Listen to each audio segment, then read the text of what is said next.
আমি তো আছি, তোমরা কেমন আছো? জি আপা, আলহামদুলিল্লাহ। আপা আমার চিনছেন? আমি ছাত্রলীগের যুগ্ম আহ্বায়ক, গোপালগঞ্জ সদরে আপা। হ্যালো। হ্যাঁ। আপা আপনাকে খুব মিস করতেছি আপা। দেশের অবস্থা তো হ্যাঁ, খুবই আপা, দেশের অবস্থা তো খুবই খারাপ আপা। আমাদের খুবই খারাপ। সবার উপরে শুরু করছে এখন খুবই করা। আপা, আর ওই যে আজকে গতকালকে রাতে তো আপনার পার্টি অফিস থেকে 6 জনকে গ্রেপ্তার করছে, মানে গোপালগঞ্জের পার্টি অফিস থেকে আপা। আপনি নিউজ জানেন কিনা আপা? হুম। আমরা তো বাড়িতে ঘুমাইতে পারতেছি না আপা। এটা প্রশাসন খুব মানে খারাপ করতেছে, যৌথ বাহিনী অভিযান করতেছে আপা, এই অবস্থা। হ্যালো। হ্যাঁ, ওখানে তো একজন শিবির আর একজন হলো ছাত্র দল, তাদেরকে বসাইছে এখন গোপালগঞ্জে। জি আপা, এটা আসলে গোপালগঞ্জে এখন আপা আমার আমার আসলে আপনার সাথে অনেকদিন ধরে কথা বলার ইচ্ছা ছিল, বাট আপনি ধরছেন, অনেক ধন্যবাদ আপা। আর আমাদের গোপালগঞ্জে একটা দিক নির্দেশনা দিবে এরকমের একজনকে একটু সেট করলে আমাদের জন্য ভালো হয়। আর দ্বিতীয়ত তাহলে সারা বাংলাদেশে নেতাকর্মীরা হয়তোবা নামতে পারতো। হ্যাঁ, একজনের নাম বলবা, সাথে সাথে তাদের একটা মামলা দেবে এবং গ্রেপ্তার করে দেবে। ও, তাহলে তো ওইটা আসলে, তাহলে তো সেটাও তো আসলে, তাহলে আমাদের কোন দিকে যে যাব আপা আসলে। আহ, না, নিজেদেরই করতে হবে। যে যেখানে যার অবস্থান থেকে কাজ করতে হবে। আপা আমার ইউনিয়ন হলো বুড়াশি ইউনিয়ন। এই যে আপনি যে নৌকায় করে চলতেন, মানে যে রাস্তা দিয়ে যেতেন। জি। হ্যাঁ, আমি চিনি। জি আপা। সে যার যার এলাকা নিয়ে সে সে কাজ করতে হবে। আর সবাইকে সাবধান করতে হবে। আর এই গোপালগঞ্জ যাবো, যে গোপালগঞ্জ যখন হাত দিচ্ছে, জি তো আপা। গোপালগঞ্জে যে হাত দেয় তার কিন্তু হাত পড়ে। জি আপা। জি আপা। জি জি ছোট গোপাল। গোপালগঞ্জে হাত দিলে এটা ভালো হবে না। জি আপা। আপা আপনি ভালো আছেন তো আপা? আমি ভালো আছি, আমি ঠিক আছে। আমি এই যে কথা বলছিলাম বাংলাদেশে, কারণ কালকে প্রজ্ঞাপন দিছে। জি আপা। এনএসআই, র্যাব, ডিজিএফ সবাইকে রিপোর্ট, জিপি দেখে এনএস বলে দিছে, মানে আওয়ামী লীগ, আওয়ামী লীগের সাবেক এমপি, বর্তমান এমপি, ভবিষ্যতের এমপি বলতে পারে, জি আপা।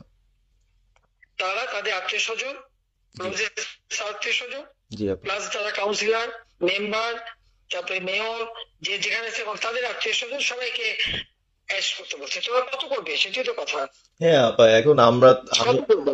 আমি কালকে আমাদের ইউনিয়নের চেয়ারম্যান, আপনি চিনেন কি না জানি না, এম ননি আহমেদ ননি, উনার সঙ্গে একটা মিটিং করলাম। কথা হয়েছে অনেকক্ষণই।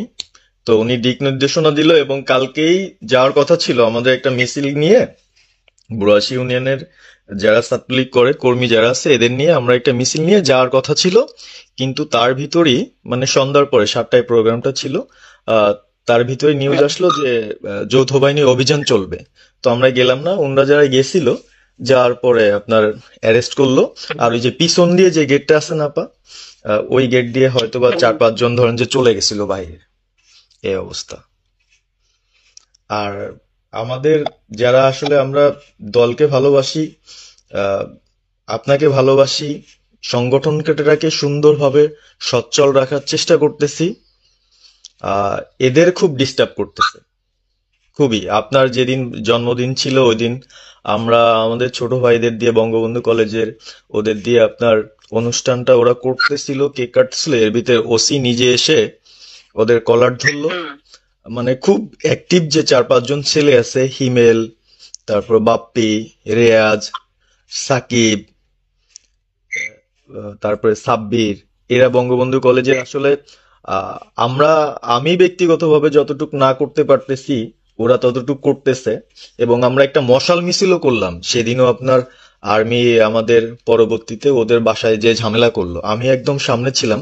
আমি আপনার ওই ছবিটা পাঠাইছি, আপনি দেখছেন হয়তোবা। আর প্রত্যেকটা মিছিল মিটিং ইনশাল্লাহ আপা থাকি, কিন্তু এলাকার এমন একটা পরিস্থিতি সৃষ্টি হচ্ছে, সেটা হলো আপনার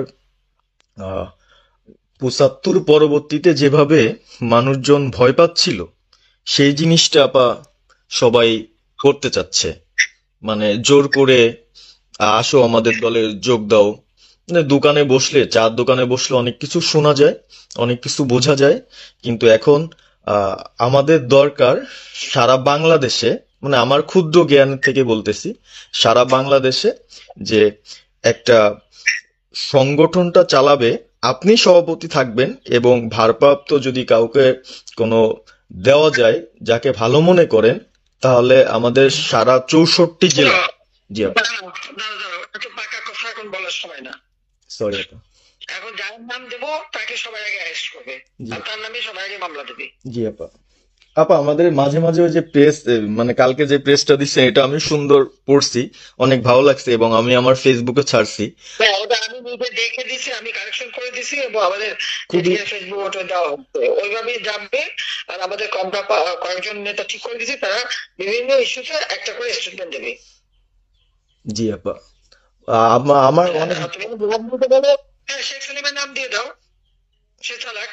না উনি কিভাবে, উনি উনি তো মানে আমাদের তাহলে কে চালাবে? আমাদের, কে চালাবে? আপনি যারে বলবেন। যাদের আমি যারে বললে তো হবে না, তোমাদের এই যে বাস্তবতা বুঝতে চাও না কেন? জি আপা। এখনই যার নাম দেবো তখনই সে অ্যারেস্ট হবে। তাহলে আপনি, সাজার খান, জি হ্যাঁ সাজার খান নামছে, সব তাকে অ্যারেস্ট করছে। জি আপা। বসে বসে মানে কার কাছ থেকে কি পাকা কথা শুনবো বলে তো লাভ নেই। জি আপা। এটা তো নর্মাল, আমাদের তো নর্মাল রাজনীতি করতে দেবে না। জি আপা। ওই ওসি যে ওসিকে কলার ধরছে, ওসির নাম কি, ওসির বাড়ি কোথায়, সেটা খোঁজ করে বার করো, আমায় পাঠাও। ঠিক আছে আপা, আমার আপা যদি সুযোগ থাকে হ্যাঁ, আপা, আমি আজকেই আপনাকে ওই বিস্তারিত পাঠাচ্ছি, উনি কত সালে ঢুকছে সবকিছু পাঠাচ্ছি আপা আপনাকে। হ্যাঁ, সবকিছু দাও, বলো যে এক ভাগে শীত চায় না। ঠিক আছে আপা। 15 বছর দেশ বেতন ভাতা বাড়াইছি, রেশন বাড়াইছি, এই পুলিশের সবকিছু করে দিচ্ছি, জি আপা। আর্মিদের করে দিচ্ছি। জি এ পর্যন্ত যে পর্যন্ত সব আমার 2 বছর পাওয়া। জি আপা। আর এখন একেবারে এই ওই সুদ করে ইউনুসের কথা শুনে লাফাচ্ছে, আর ওই জামাতের ওরা কয়দিন আছে, জি আপা। সামনে 1 মাস থেকে কিনে দেখো। জি আপা। জি আপা, দোয়া করেন আপা, আর আমি আপনাকে। 1 মাস আগে কিনে দেখো, তখনই আপনারা যারা বেশি বাড়াবাড়ি করেন কোথায় যাবেন সেটা বুঝে নিয়েন। জি আর এই তালিকা সব করে রাখো। আপা। আর আর যারা এই যে ঘর বাড়ি ভাঙা পোড়ানো, তাদেরকেও হিসাবটা নাম রাখো, এবার যেন ভুল না হয়, পরে এর চাচা ওর মামা ওর শ্বশুর ওর শাশুড়ি এইগুলি যেন না হয়। আপা। এবার ঘুরে ঘুরে ঘুরে ঘুরে হিসাব নেওয়া হবে।